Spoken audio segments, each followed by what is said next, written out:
আসসালামু আলাইকুম বন্ধুরা, আমি হোসনারা বিউটি আলহামদুলিল্লাহ অনেক ভালো আছি। আপনারা কেমন আছেন? আর এখানে আমি পেঁয়াজু ভেজেছিলাম, ওই তেলটা দিয়েছি, যার জন্য একটু পেঁয়াজু মানে যে ঝুরাগুলি এটা পড়েছে, কিছু মনে করবেন না কেউ। বিসমিল্লাহ। দিলাম পেঁয়াজ কুচি। আমি আজকে ফ্রিজে রাখা যে পাতাকপিগুলো সেটা ভাজি করব, তো দেখাচ্ছি আপনাদেরকে। দিয়ে দিচ্ছি সামান্য একটু আদা রসুন বাটা, সাথে দিয়ে দিচ্ছি লবণ। খুব ভালোভাবে ভেজে নেব।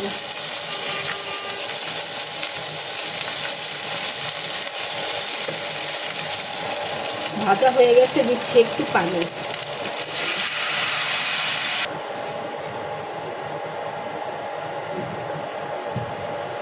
হলুদের গুঁড়া, কিছু কাঁচা রসুন,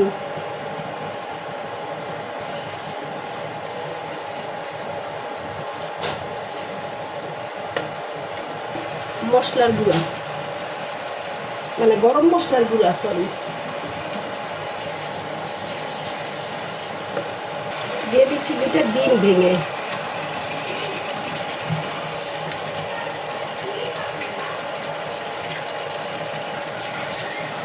এখন ভালোভাবে আমি একটু ভেজে নিব।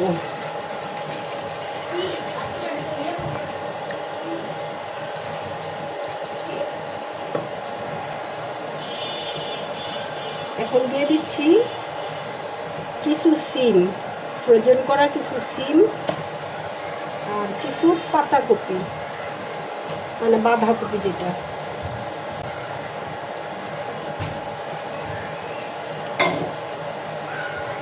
এখন একটু ঢাকনা দিয়ে ঢেকে দিব, যাতে আস্তে আস্তে এটা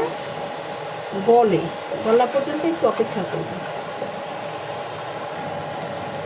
দেখেন ফ্রিজের মানে বরফটা গলার পরে কত পানি উঠছে এখানে।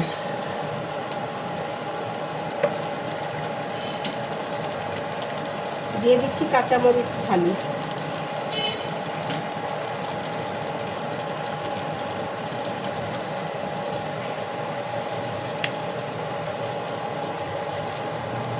এই ভাজিটা যেই কোনো মাছ ভুনা অথবা মাংস রান্না করলে তার চেয়ে খেতে আরও বেশি মজা হবে এই ভাজিটা। যদি বিশ্বাস না হয় কেউ করে খাবেন, দেখবেন। আর ফ্রিজে রাখা সবজিগুলি এভাবে মাঝে মধ্যে নামায় নামায় আমি রান্না করি, আপনারাও আমার টিপস ফলো করতে পারেন। দিয়ে দিচ্ছি কিছু কুচানো ধনিয়া পাতা। বিসমিল্লাহ।